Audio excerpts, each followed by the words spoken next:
Hello and welcome to Culture During Lockdown, the daily program to talk about science and art. Today is time for paintings, and I can't think of a better way to get into this exciting world than talking with an expert like Matias. Matias is specialized in Velázquez, the Spanish painter, which is going to be the focus of the first part of today's program.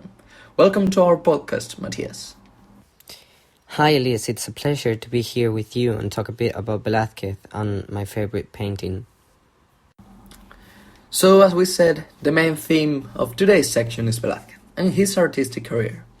As an expert in this topic, what can you say about the artist? Velázquez was the first of 6 children. He was born in Seville, Spain. He was studying religion, languages and philosophy when his father realized his son's talent in drawing. He started studying arts with Francisco de Herrera the Elder, and when he was 12 years old, he studied with Francisco Pacheco, who taught him technical drawing and painting skills. It is interesting to know that thanks to Pacheco, Velázquez was a member of King Philip IV's royal. Velázquez's first paintings were religious, and one of his best and more popular paintings is Las Meninas. It is one of my favorite paintings, and I think it's brilliant. Very interesting. Probably one of the most famous artworks is Las Meninas. What can you tell us about it? First of all, I think it's important to place this painting in a style. And this paint is part of the Baroque style. It is characterized by exaggerating motion and clear details. Las Meninas is set in Velázquez's studio space at the Royal Alcázar of Madrid, the palace where the king and his family lived. Okay, and still on Las Meninas, can you give us some more visual explanation about the scene? Yes, of course. The characters in this scene are very important and interesting. At the center of the room stands the princess, Doña Margarita Maria of Austria, the first child of Philip IV and his second wife, Mariana. She wears a spectacular cream-colored dress with a bulky skirt. It is remarkable her blonde hair and pink cheeks that seem to reflect the natural light that enters in the room. Okay, now let's move to her sides. On the left and the right side of Doña Margarita are her maids. Farther to the right stands the dwarf and court jester who were a part of the royal household.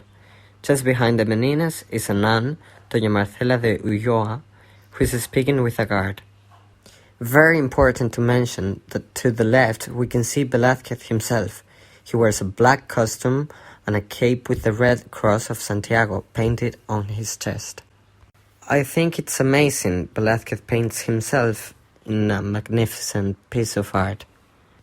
Going on with more important characters, we can see in the center of the back wall an open door where a man is looking towards the viewer. This is José Nieto Velázquez, the Queen's Chamberlain. Finally, the most crucial aspect of the composition is a mirror at the back where we can see the reflection of a couple, King Philip and Queen Mariana. Oh, I'll write it down in my must-see list. Going back to Velázquez himself, he is a very strictly influent character. Is there any important quote or curious anecdote you can tell us? Sure, one of his most important quotes is the one that says, "I could rather be the first painter of common things than second in higher art." I personally think this quote tells us a lot about his personality. One curiosity about Velázquez is that when he was 19 years old, he married his teacher's daughter, who was 15 years old. Okay, this is all for now. Thank you very much, Matias. Thank you, Elias. It's great to talk about art, and especially when it's your favorite artist. After a short break, we will talk about Britney Spears and his impact on the teen culture and music.